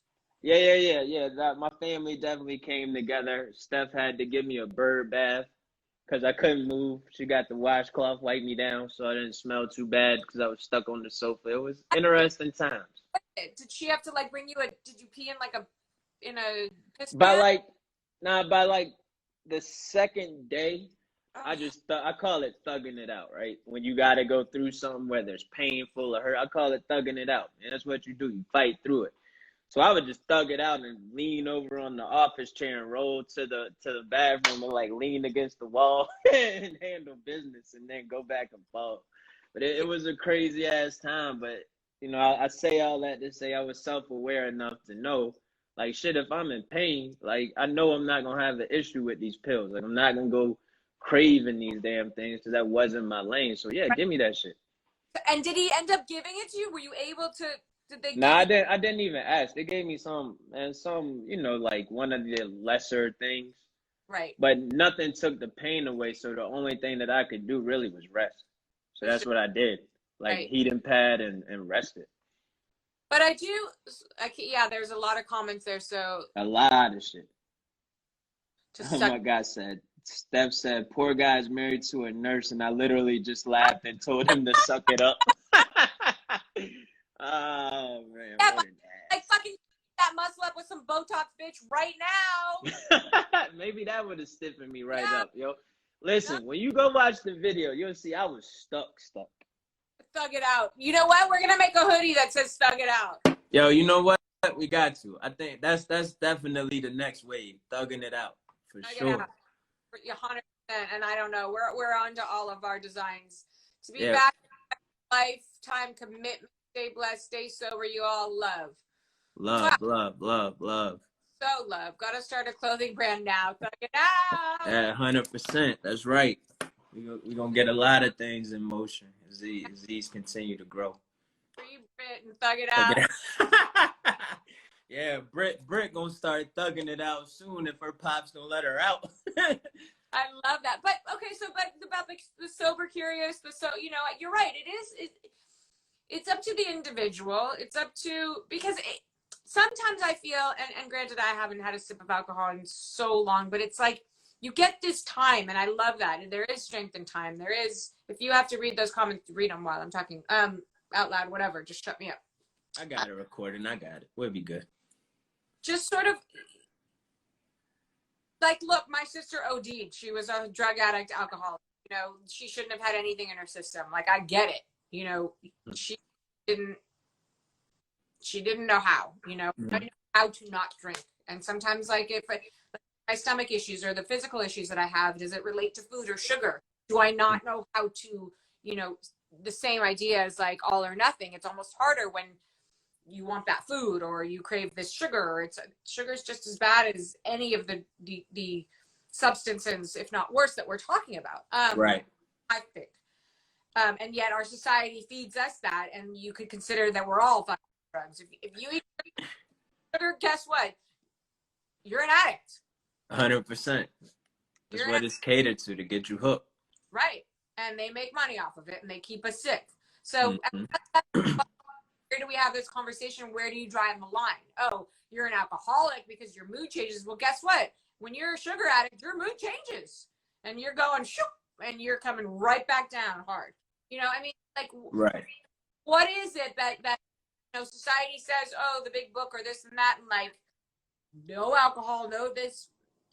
I'm kind of having this, you know me, I'm talking out loud. Where do we draw the line? And also, are we curious about it? Is maybe we want to talk about the sugar issues that we have, or do we want to get curious about, I mean, you name it, but there's also the idea of, okay, so yes, now they're talking about, you know, legalizing mushrooms and using that instead of antidepressants. And on an antidepressant, we talk about this too, but that's another issue that we need to bring up in our conversations of mental illness and sobriety. And so does that open your mind? Does it help us more as the human race, as the ideas that we talk about, and we're able to connect to the universe, to the ground, to the roots, that like ours is fucking for real. Right. You know? Yeah. No. It all makes sense. You know what I'm saying? Especially that sugar thing, because you're just trading, you know, one thing for another. Like you said, I want to send some love to Carolyn. She said, it looked like she said she lost her brother too. So much love to you. And respect. Sorry. No, it's all good. Please. Caroline, you're so cute. Well, I mean, mushrooms can be therapeutic in small dose for sure. That's exactly it. Microdosing, yes. So it's been proven that, and I'm on a synthetic. So, and I don't know if you are, Jarrod. It seems like the whole fucking world is, to be quite honest. But they make, for sure. Companies get so much money, and they will, just like marijuana, they'll figure it out. Making that legal, and it'll be a turnaround. Wherever they're going to pull in the more money, the more cash, the more this, the more that, it's going to happen. The only thing that frustrates me about Holly, right? Other two. I think it's, oh, that's not Holly. I can't see. It said Caitlin. Caitlin. Much love to you. Much love to you. Yeah, I mean, if it helps and it's natural, right? Like, I'll never be against something that's natural and it's micro and you're responsible. You know what I'm saying? Like, if it's going to help you in some manner, cool. Like, I'm not a person to judge. Like, your lane is your lane. I think where I get frustrated with it, like, even this stuff becoming legal, is there's been a lot of, like, men and women who have lost a lot of years of their lives with charges that now they figured out how the government can get money from. Like, how do you go back and make it right with these families? And that's you know what I'm saying? That's a whole nother conversation. That's a really, really good point. I never actually really thought about. First, they all need to be let out. That's for damn sure. And that shit breaks my heart. You know what I'm saying? I've had friends that caught like petty charges with minimal amounts of weed, and then they got a felony now, right? Or they did a year for smoking. See, that's interesting because, God, that's a tough one. It's a wild thing, and it's like, all right, now y'all figured out how to get money. Like, how do you go back and make this right? Because for years, that's the bad drug. Weed's the gateway. You know what I'm saying? Smoke weed and we arresting you. Like, it was never. Alcohol had its time during the prohibition period, and then once they figured out how to get money there, that shit was gone. You know, so it's like, how do you go back and fix this? How can you rectify, this young woman or this man's life, and they lost 10 years over the same thing that just made you millions? That's where I want to sit. But do I think people can function and sober curious? Like, hey, if you don't have an issue, fine. Like, I'm just not a person to judge. Like, if that's your lane, that's your lane. And I love that about you. And what you just brought up, I would love to have a full conversation about it, because that's powerful. And I haven't even really, I think, ever thought about that. You're so right. So right. Yeah, we could do a deep dive on it. We can jot down a list of topics. I'd love to. I mean, my head goes immediately to well, and this is the one side of me because the other side watch. So my head goes to, oh, well, it's a rule, and it's they say it's illegal. You can't do it. And the other side's like, fuck them. Who's they? Like, don't stop trying to tell me that I have to, A, B, C, when in actuality, until it's good for you, then it's going to be okay for me. Bingo. Yeah. Bingo. And that shit drives across, like, it's not, just don't stop at weed. Go ahead, my bad. No, you're absolutely right. Keep going. It's going on right now with everything that's going on our world. And telling us to put in our bodies, and I was guilty of part of it too. Like, it's happening now. And you could do that, like, even certain jobs, right? Like, I've told you a little bit about my job. You know what I'm saying? Like, these people did whatever the hell they wanted to do and painted this narrative of me, like, because they wanted to, right? But the second the fingers turned around and started pointing at them, now they got to follow the guidelines. Like, yo, where the fuck were these guidelines when y'all removed my ass from this office because it's what you wanted to do? Right. So now it's beneficial because this whole department is now turned around and be like, hell no, Jarrod's not like that. Now y'all want to clean it up. It's too late. Like, you got to rectify it now. So yeah, we should definitely put that on the topic, and I'll do some research because I want to educate myself more, and I'll come with numbers and statistics and stuff. I love to learn about it and then do my own research, or just let's definitely open that conversation, because that's that's intense. And I think that we in recovery, we can get into. It was my own problem, and I used to get a little bit of I'd go to meetings, right? And I'd sit in a room with my peeps, and I'm looking around, and I'm an hour in, and it's almost closing, and I'm like, what an amazing hour. But, like, the fuck did I just do? I'm sitting here listening to everyone bitch and complain. and of course, I'm in it. I live that life. I get it. We have different stories. We all have this underlying addiction. But what if we actually sat in this room and thought about what we can do to help change the world? That would change ourselves. If we had conversations that were out of this AA, which, by the way, I'm in AA and I respect it, maybe like full throttle, like I eat, sleep, drink. No, I'm not actually. But what about changing this conversation? This book that I have next to me, this is an old book. This is an old story, just like the religion, call it what you want, anything like that was written that long ago. Like, we're living in 2021.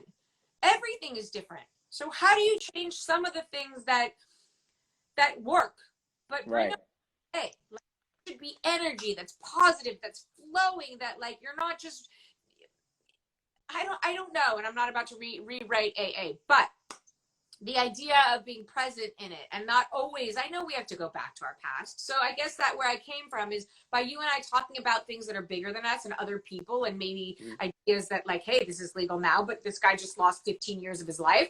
Like, it keeps us in our sobriety, but it also gives us the space to help others, to create change, to be part of something bigger and not just in our shit, right? Right. I 100%. all of that to get to that point. Yeah, and look, and life has a funny way of like bringing that shit back. So even dancing around all of those topics, because when we get into those rants, the shit makes sense, and then you come back to the main point. So it's like when you talked about going to those rooms, like I decided early on wasn't my vibe. You know what I'm saying? And I can't, my perspective, right? It was probably really skewed because I went in there expecting one thing, but like you just stated, I was in there like, well, shit, man, if I'm gonna sit in here and listen to this, like I might as well go home and just read a book. And that way I don't have to feel like I'm walking into a room. But now when I do go to my men's group on Wednesday nights, my perspective shifted from like, what am I here to learn, to now like, who am I here to help? Yeah. Like who needs to hear what I have to offer to this? So I just kind of chill and play the wall and listen. And I think that and Carol, it works if A is not the only way. And there were a lot of comments. 100%. Go back in a second, but like it is, you know, you do go with that open sense. So let's get, we're energy, right? So then we're putting the body. I know we said about the body, the brains in us, the mind starts to think. And what happens, like if we couldn't share our stories of the past, which is, you know, the predictable future, and we just sort of sat there like, oh my god, this energy is like coming at me, and then your brain has to, okay, it's not my energy, I'm going to let him stay over there, but I have to be present and open so that he can heal, and so I can be there. We are this dance, this energy. Like, what if we did AA different, and we sat in the room and we did breath work, and we did sound baths, and we actually changed us on a cellular level, instead of using just our fucking messed up heads that we're trying to, you know, get better. And I respect it. But like, back to the back isn't going to bring us to the present to take us somewhere new in the future. It's going to keep us fucking in the back to bring us to the present to keep us safe, when there's another way of getting there or being here. And in actuality, I don't fucking know. I don't know. I don't know. But like you said it perfectly, and I resonate with all of that so well. You know what I'm saying? Because a lot of that shit then it becomes redundant. Like, and if you go into the same meetings and you listening to the same people, like, I shit you not. Like, one time, it was a young lady, and every week, like, she kept fucking up. So I'm in there, and again, my perspective, right? Like, I had a limited perspective, so please, nobody think that I'm just shitting on it. Like, she come in there and she's like, oh, I fucked up again, and people would be like, oh, well, welcome back. So my thought at the time was like, yo, which one of y'all are going to grab her and say, hey, let me teach you how not to fuck up, or walk with me, and let's, you know what I'm saying, call me before you fuck up or something, or maybe she didn't have a sponsor, right? Right. Yeah, some shit like that, and I just didn't know. Like, I was so green, you know, when we was in the system, you call it green. Like, I was new to it. I didn't understand. I did not know, right? So now it's like, I get it. Maybe she wasn't doing her work, right? Like the steps and whatnot. Maybe she wasn't taking care of it. But to me, it almost felt like an allowance, which was kind of counterproductive to me in a way. Like, because I was there to say, like, well, damn, like, did you not fuck up? Like, how can we get past this? You know what I'm saying? And that's kind of, I think that was like my last day. Like, all right, man, I can't listen to this no more. It's a like, little, always look at how we're learning a lesson. Like, what lesson are you learning from her? You're learning a big lesson, you know? And of course, life is a lesson. But at what point do we get to the lessons where everyone's in their present, right? We don't want to keep learning that person's old lesson. You don't want to keep her old lesson. You're like, dude, I'm growing. I'm changing. I'm up here. You're enough of this. Look at what's happening. Yeah, right? 100%. If nothing changes, nothing changes. You know, so it's interesting, and I love that we can sit here and we can talk about this. And I don't know what. I agree. Activating the past is not the solution. 100%, Brett. 100%. So, and that's it. And you know, they're doing a lot of brain studies now, like Dr. Aaron, and I share him a lot. And I think, you know, he's looking at the actual brain. Mm-hmm. And, you know, AA doesn't necessarily look at the brain. And they're getting more and more these doctors and philosophers and looking at the brain and how it's responding, you know. Mm-hmm. continue to talk about the past, it's right. It's not the solution for the present moment. So Right. AA, and we talk about the past, and we talk about what we want in the future. We talk about where we're at today. Where the fuck are we right now? Right. 100%. Talk about in every present moment if we didn't have the past, fucking now and future. Like, you know? Yeah, no doubt. Because you want to push the conversation forward. But we right? do necessarily Yeah. back all the time, right? And we don't have to go forward. We really try to, and I know that my brain is sort of like, whoa, but that's me trying to be open.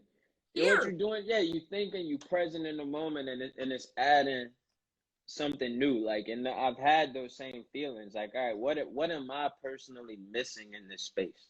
Like, what would I like to see? So a book that I listened to, Think and Grow Rich, like that shit was amazing to me. I heard that was You rich. know what I'm saying?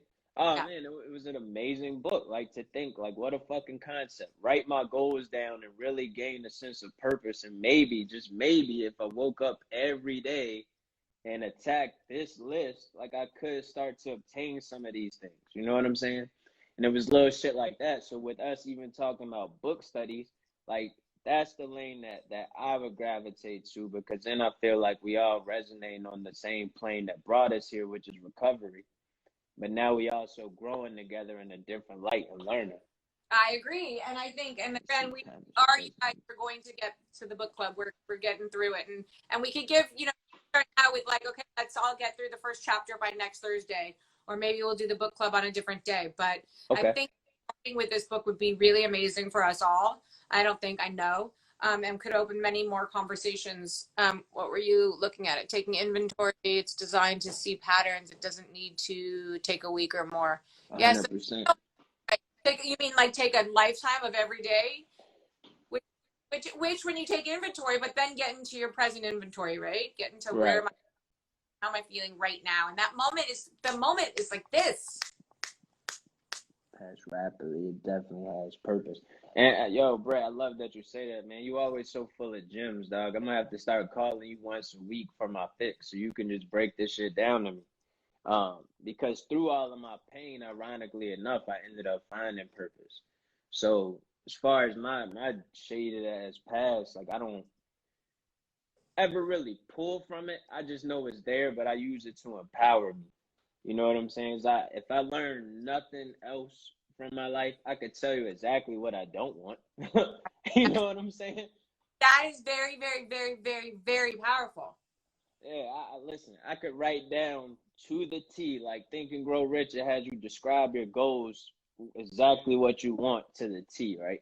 So if I were to reverse engineer that, I could describe perfectly what I don't want out of life. Like, yo, I'll never want to see this shit again. Here you go. Yeah. Okay, so there's this fine line in everything, right? Mm-hmm. I mean, like that very fine balance. Like, how far do we go back to get present, to know that exists, and how do we, at some point when we tap out of that completely, right? Like, I think that's what being present is about. Like, it's not about remembering the past. It's really being present and making choices, and then doing life by design, but design in every minute. Like, it's almost hard to understand the every moment. Like, we might think of a moment this big or a week, or to put time to it, but there's not necessarily time. It's like, okay, now. Oh, now. Oh, how do I, now. Like, right? It's, right now. Yeah. Right now. I think it's, you know, we align on that universal tip, right? So what I find for me personally is when I think too far ahead, I get stressed out. Oh, so for me to be in purpose, like, I got to fall back, look at the time, say, all right, man, I got 1 second. And whatever I'm doing in that second, that's what I'm doing. But I use that to keep me, like, here. You know what I'm saying? Like, this conversation, we've been going for, like, an hour and a half now. I'm not, like, off dancing around, because by now I'd be, like, looking at something, trying to text while listening, and still, like, half-assedly engaging in conversation. But I'm so tuned in because I'm here right now. I'm not thinking about next week or none of that other shit. So we're just trying to pull it in, like, however that looks. And sometimes for people, myself, I'll use myself, when you're learning how to be present, put you on cruise control. When you're learning that honestly, it's a skill nowadays because we're so inundated with phones and material and people and life coming at you so hard that like being present is okay, Brett, I'm not going to say hard, it's new. So sometimes not thinking of the past that you feel keeps you grounded, or the future that you can look ahead to take you there, and being present is fucking scary. It's new, it's unknown, it's you saying I don't know and accepting that. Back to it, I don't know. Right? Yeah. And because we don't, but there lies, instead of the fear and all these things, I have to plan out and plan this and plan, I can stop planning. Just let's get here now. And then there lies the freedom. Right. That we're all so looking for, and it's so generously given to us, but we fuck it up because all plan, or like, oh my God, remember when? No, I don't want to remember when. No, brothers, sisters, uncles, dad who fed you the pot. I mean, like, no, I don't want to know. And maybe someone said to me once, well, then what do you want to talk about? My girlfriend. And she's like, well, what do you want to talk about? I mean, this is conversation. And I was like, okay, but then your conversation and talking about nothing. Actually, you're talking about things that don't matter. Like, I don't, honestly, like, and I was honest with her. I'm like, Jen, I fucking love you. I love you. But like, I don't care about the uncle's dog who lives across the street with the woman who walked it from 5 days ago. Like, what? No, stop. Can we just either not talk? Or let's talk about, Jen, how do you feel now? How are you feeling? How does your heart feel? What do you think about maybe, the idea that you just ate 4 chocolate bars and you know what I mean? Like, so much to talk about in the present moment, but she couldn't grasp it. And so within her, that just sitting in silence and not knowing what's coming next, people, it's really, I'm not saying that that's easy. Oh, no, that shit can be mad uncomfortable. Right? Yeah, it can be mad uncomfortable, especially depending on the environment, because then in your head, you're not really sitting in the moment. You're like, oh, shit, what should I say? And that's all you focus on. And with what should I say is, oh, my God, I need to have an answer. Oh, my God, I have to know. No. Yeah, I don't know. Anything. Yeah, that's beautiful. I like how we tied all that in, because we did a lot of this in between, and it all came back right here. Because we danced, Jarrod. You and I danced. That's right, babe. We just. Wait, let me go upstairs, get my tap shoes on, and show you how I put it down. That's it. And my dad used to be like, you're standing on my feet. I'm like, here, let me stand on your feet, because he's like, I always wanted to lead. And that's why I would say to you, I'm like, take the lead, take it, because I do. And he's like, no, we back and forth, we. That's love. I love you, brother. I love you too. We did. Oh, look, they did the dance. We do. We just dance. Yeah, that's it. You got to do the dance, man, and spread that energy out. You and like love, and for this week, you guys, hopefully we can get it into us. Like, accept that you don't have to know. We don't have to know anything. We don't. And it's beautiful, right? To try to not try, but to end and tie it back into that. We don't know. All we got is right now. Period. Like, anything is liable to happen the second this phone cuts off and we lay our heads down or whatever you got planned. It's okay not to know. Yeah. You know what I'm saying? With love, and Saucy says the unknown is a mystery. It totally is a mystery. That mystery is like that freedom and that beautiful, because just as our mind as humans go to the dark side, imagine if every thought we had or everything in the mystery, instead of it being like, oh, the fear and what's behind the dark curtain and who's going to punch up in the closet, this beautiful, like fairy, unicorn floating through the air with like things and the plants grow. I mean, like, I don't know, you name it. Like, what? It's in the seeking lost. That but I'm a seeker, and I love to seek, but being present. If you're seeking in every simple moment, which is such a thing to grasp, like you're. So this is what I used to. My Peloton name used to be still in motion. Yeah, that's pretty smooth. That's pretty smooth. Look at you dropping bars. I like that. But it's kind of like he said, you know, in the seeking you feel lost. In the seeking, I feel found. Word. That's your lane. So for me, like, yeah. Nah, that's fire because I'm the opposite, right? I don't necessarily seek, and I haven't sought out anybody. Like, I'm an attractor. You feel me? Like, yeah, I think, like, my mind is just so glued in that it's like certain things just kind of, and I'm like, anything that I've ever wanted, it found its way, like, to me. And all I can say, like, damn, like, that's crazy. Thank you. You know what I mean? And that's just how I operate. That's amazing because that's exactly how you and I found each other. 100%. And you pulled me. you were like this. Yeah. I was like, oh. Through fucking Clubhouse, and then I saw your Instagram, and I was like, this guy's cool. Oh, the hoodie that I literally seek, and you're like, I'm gonna just attract. And then within days, we just sort of this friendship and this soul connection just. Yeah, it just developed, and it's real, because real will always recognize real, and energy has never lied. Like, the whole way all of this shit unfolded is still like mad magical. You know what I mean? Like it is. Like from my personal space, like I was going through hell. Like this building was dragging me. And I think I said it last time, but they put me in this dark room and it felt like a movie. Like I was making copies, like mad embarrassed. Yeah. What'd you say? You did that funny Instagram of you like all fucking day, like. Yeah. So I was in the fucking room, like doing this shit. And, through it, again, my higher power was like, bro, you got time. You got some time now. You've been complaining that you didn't have time. How are you going to use it? Like, all right, that's dope. Like, how the hell am I going to use it? And then I found the peer recovery class. Like, okay, I have been reaching for a way for the last 7 years. Oh, man, how can I give back to the space that I love, which is the recovery sobriety community? Like, I haven't done a lot of things consistently in my life, but I've stayed sober for 7 fucking years. So I'm doing something consistent, whether I know it or not. You feel me? So I did that. And then as I learned that, I just started the Instagram. I did not know what the hell I was doing. Like, well, this name means strength and time. This is how I'm rocking. And I was just posting like a bunch of random shit. I didn't know.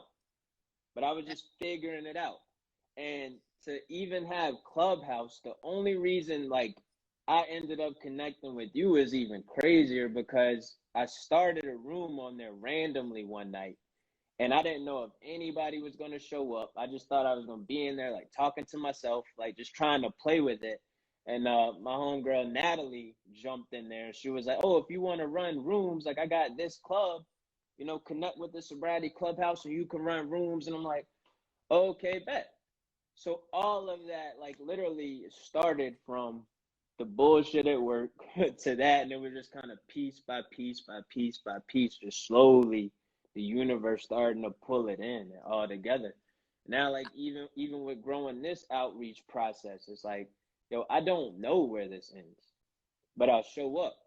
You feel me? Like, 'cause that's all I've done consistently. Like, every day I've just shown up. I mean, that's what I hear. I hear you saying, like, I didn't know anything along the way, but all I knew was that I was going to show up and that all this was unfolding, and it was just unfolding. Mm-hmm. Very present and very pure and very leading with love. And even when you're you don't silently suffer, you share it, which is thank you, because we all need that from you, Jarrod, and from all of us, right. I want to honor that in you, but you just explained this process, and each way you were like, I don't know. Oh my God. I don't know. I just continued to show up. Yeah. And that's half the battle. Half the battle is just showing up. Like, yeah. I still don't know shit. Like, I sound like I know a lot, fam. I don't know. It's so true. You're authentically yourself, and you do figure it out along the way. And I see someone wrote to me, and he knows this, but you guys, like, Eden, what's going on? Like, you're who's doing your PR? And I was like, I don't have PR. What do you mean? Like, I'm not on the Housewives. I don't need to pay someone, No, I don't do PR. They're like, well, whatever you're doing is like, you saw it. they loved it. And I sent it to Jarrod. I was like, whatever you're doing, Jarrod, you're killing it. And they think it was like me paying a professional. Meanwhile, you're behind the scenes thinking, I don't know what the fuck I'm doing, but I'm going to do it anyway. Yeah, I don't know. Like, I sit and I'm like tonight, right? It was like, or earlier today, it was like, yo, what are we? Oh, I don't know. Like, the power of I don't know. And I was like, bro, I don't know. Like, I've never, like, I sort of first, it was like a question mark. And I just kept sitting there. Freedom. It gives you so much freedom to be like, okay, I don't know. That's kind of scary, but wait, I don't know. Let's, okay, live. Yeah, that's it. Let's just go. Let's just fucking do it. Like, and just see where it lands, right? And then I gotta give Steph her credit, because that is my backbone in this shit. Because where I'm lost, she'll be like, nah, just fucking do this and move this and make that smaller and da da da da da. I'm like, bitch, she is a badass. Yo, for sure. Always get her props, like, man. She's the golden ticket. Really, I cannot wait to just fucking just jump on her. She'll be like, get off me. Like, I'm at her. Like, and I know, I can feel it. Even that one conversation we all three had, it was like, the power is coming from this woman. Like, whoo. Yeah. It's mad energy and love, man. It's mad energy and love, and that's all I can do to describe it. Like, it's nothing else, man. I feel it. We feel it from you. I feel it in our brother-sister soul connection. Like, I feel it. I feel her. I know behind the scenes. I know she's pulling magic. I know a woman to woman. And then I see, you know, your growth and your being present and your vulnerable. Oh, shit. Goosebumps. It hit me. Yeah, me too. Me too. Me too. Somebody said good night. They checking out on us. I think it was Carol. Love you. Woo! Good night. Good night. Whew. I don't even know where to go. That just like. And that's when you know it's real. Like, shit, sometimes when I get on, like, damn, that was dope. Like, I just felt that in my soul. Like my lightheaded shit. That's a new level of high, right? No substance needed. Right? just connecting in. That's it. Woo! You're right. That's it. Right. And for some reason, I want to read Wherever We Are Today. This is very AA, and you guys, like I said, like, I am in AA with my alcohol, but other things I don't. What's the date today, Jay? It is Thursday the 8th. Oh, before I get off of here, man, my youngin' Mason, it is his 8th birthday today. He's still sleeping. Yeah, man, I don't know how that shit. And that was the one we talked about, you know, a couple weeks that, you know what I'm saying, we're working through the problems, trying to get his mindset and everything right, and he is happy, you feel me? So he's like, yeah, he cool, man. He back in his element. They training for football and everything right now. He playing basketball, so he's staying busy and productive, and that's just the way we got to keep it, because that's his happy place. I mean, so that's one of our conversations for sure about redeeming yourself, because we say, like, they're training him. You said they're training him, and he's in football. So, like, and our age too, but I'm going to go to the kids, like the younger, when they come in and we're not putting the box, you know, like, you're training them, but you're training them physically, right? The mind isn't in it. The mind is strategically figuring out, how am I going to win? Like, I don't know. Like, it's a strategic field that they're training them. Whereas we as humans in the classroom and all the other stuff that, like, what do you mean you don't know? Like, it's a game. Like, it's a different. Marcus Black is in the house. And appreciate the birthday love, y'all. As soon as he get up tomorrow, I'm gonna let him know. Like, people rock with you, kid. Show him the video. Like, happy fucking birthday. Sorry, here I'm 8. Happy fucking birthday. Hey, nah, he cool. Listen, he around me sometimes, man. So we alright. Of course. That Steph is stepmom. She's probably like, Eden, shut your mouth. Nah, hell nah. Steph got a worse mouth than me. See, she's my girl. Terrible. Marcus, my dog, what's happening, bro? We love that we have to, if there's a way for us to one day put in a third or fourth person and, like, have these conversations, there's got to be, unless we're going to switch over to Zoom, you know. I think IG, you can do, like, multiple folks. We'll have to play around with it one night this week and fine. Let's figure that out. So wait, hold on really quickly. What are you doing special for him? Are you doing, you know? For real, like, because of the odd year that it's been, he was on virtual school, so it wasn't a lot of people to invite party wise. So we either gonna hit, theme park Busch Gardens or something, which is, when I met Steph, that's where we took him for his first birthday. Me, her, and I Ah, together. So we either hit Busch Gardens, it's another little spot, King's Dominion, or just let him enjoy the day. You know yeah. what I'm saying? Like, uh, dude, why didn't you tell me so I sent like a little something silly birthday gift? Nah, man, you good, fam. Like it's all love. It's all love. But still, wait, hold on. What we got? You can You add multiple people. I oh, just see shit, then we're learning gonna. from you champs tonight. No, but one day, Marcus, you're coming in and you're gonna give us you're gonna preach over our, sobriety, non-sobriety, sober, curious, healing, whatever it looks like. We're gonna, if you want to. But Hell yeah, Marcus, jump on here, bring that fire. Seriously, we need to hear some, and then he's got to come on and check it. And you guys, anyone can, we want to at some point leave space about, 20 minutes, right? And open up the conversation, because it ain't just all about you and I, it's about everybody. Yeah, and because we only keep on and talk, hear the comments as much as possible, we would love for, I don't know, you guys can DM us at Redeem Yourself and say, next week I want to call, chime in. Yeah. That you'll come in the next week, and then we'll introduce like, hey, so-and-so's coming in next weekend, and Marcus, we can bring in on a special occasion to kind of open up the meeting. That would be amazing. Yo, we got you, man. I'm gonna put a rocket under my chair so I can take off, baby. So special, and I know that he will. He's just, his heart is just ridiculous. Yeah, no doubt.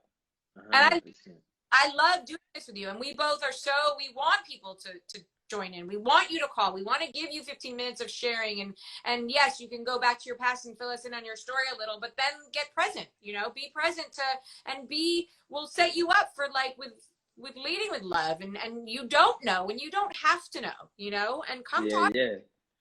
Yeah. I personally would love to, because I know what it's like to be in that space, and that's where it resonated, the suffering and silence. Like how many people were like me, personally, that didn't really want to sit in the rooms and didn't have an outreach. Like this shit would have been perfect. Yeah. You know what I'm saying? So it's all love. I'm definitely ready. Oh, what the fuck is she talking about? But I think I want to listen. And then I'm like, hey, Jarrod. And you're like, hi. And then we're like, bam. For sure. That's how it's got to rock, right? And now, I mean, you, Jarrod, you are, I'm not going to go into what I see because that's a future, but like what I feel. And every time I'm with you, not physically, but with you, you're magical, I mean, there's a reason why we all call each other in, and why I seek those like you, like Marcus, like Brett, like, I seek you guys and you show up. So whether you're calling me, whatever that is, it's connection. It's there. It's energy. It's energy. It's love, man. It's all of that. You know the vibes. You are here to help a lot of people, and you are here to do exactly what you're doing. And I'm glad to be part of it. How about that? Yeah, listen, like I always say, it's definitely mutual. You know what I'm saying? It's not a one-way street. It'll never be. And, we always give gratitude to one another. I see that when we're getting off the phone or texting or doing, this, and we're always like, and that to me really says so much about our spirits, because sometimes people, water seeks its own level. Love you both. Brett, we love you. You, Brett, love you too, bro. Brett, DM yourself and say you wanna be the next week's 20 minutes, last 20 minutes. Yeah, look, man, Brett, get on here and have us all, you know what I'm saying, on a higher level, and dropping some knowledge. Open it, because it's so important to obviously community and let everyone share, but also like what I was saying, to give how we give each other so much gratitude. I feel like sometimes we miss that. Like today I did a post about a photographer, and like you're using other people's arts or words or sharing their story or letting them speak, but like we don't thank people enough. We don't take the time, and I'll speak for myself. Well, no, on a whole, I'm going to speak for everyone. But like, it's rare that we give credit a lot, and you and I do that to one another, where credit is due, Right. And if society and people would just kind of step up, and my brother said to me, was it last night or the night before? No, it was when we were in Laguna. And I say thank you a lot because I really mean it. Yeah, And me too. by people, and on the moment to moment, no matter if I'm ordering room service or I'm talking, whatever it is, I'm very thoughtful of that person's feelings. And so he looked over at me and he's like, you're so like gracious, like you're always thanking, like he validated all that, and I was like, thank you. Like, oh, But thank like, you. he saw it in me, and that's my brother, and I'm 48 and he's 51, and he was like, wow, you really actually you do like, it means something. I'm like, yeah, maybe dad taught me that. There was never a time that my parents didn't pay for a dinner or they do something kind for me, and still to this day that I don't say thank you. Yeah. And I validate one another. It's not just like, hey, I'm gonna blow smoke up your ass, thank you, and you're thinking, oh, there's other. No, you guys really mean something, and I think that we do that because, and Saucy, of course, and I care when I care, we care. So I guess I'm saying this because let's all just try to take that moment of the leading with love, and I don't know, but like, I do fucking care, and I want you to know that I care, and so thank you. No doubt. And the feelings out, you know what I'm saying? I've said it several times, even sitting here, is mutual. Like, I hit you daily, like, yo, thank you. And we don't, like, we might not even say nothing. You could hit me back and say, for what? Like, yo, you just there. Being you. Like, it's cool. And being on this call, right? It's been, damn near 2 hours. So how I end everything, because I know how important time is. You feel me? Like, I don't know second to second. Time is the only asset we can't buy more of. Like, money and all that shit is out the window. It's time. So every single person that checked in, commented, or either just popped in, popped right back off, like, I'm grateful. Like, to come rock with us this Thursday night, you could have been doing anything, but just to sit and stare at your phone and listen to my crazy ass ramble, and you take off, like, yo, like, hey, thank you. The best. Yeah. And likewise, and ditto. And to be honest, there was nothing I would rather do than a Thursday night or Wednesday night or whatever, and then get on live with you. And when we have these moments, like, we being the collective we, not just Jarrod and I, like, we fucking amazing, like, really life-changing and happy, It is. I'm looking forward to the growth. Hi, Jarrod. What'd you say there? You're my high. It's happy, hungry. I'm gonna go eat, and I'm happy. And what's the other one? Tired. Hungry, happy, sleepy. Hey, you're my THC, buddy. That's what's up, baby. Hey, likewise. I get high. That's it. See, we're just creating. Fucking love you. Love you. Love you too. I think you were about to read before we. I was. A daily reflection would be, if you are sort of, I don't know, there is something sort of nice when you wake up and you have, what is the date? I have no idea. Oh, it's the 8th.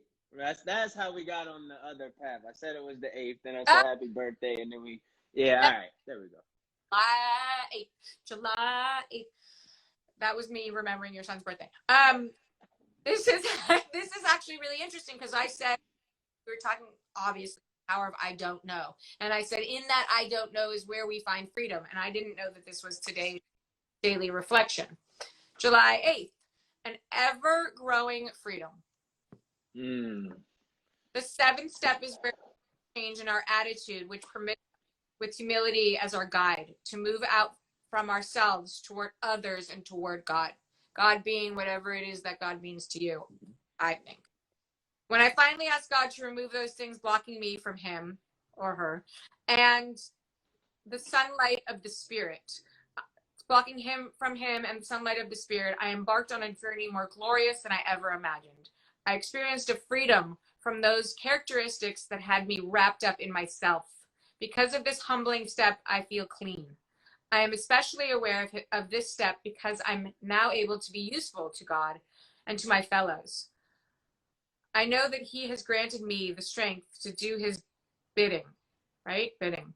And he has prepared me for anyone and anything that comes my way today.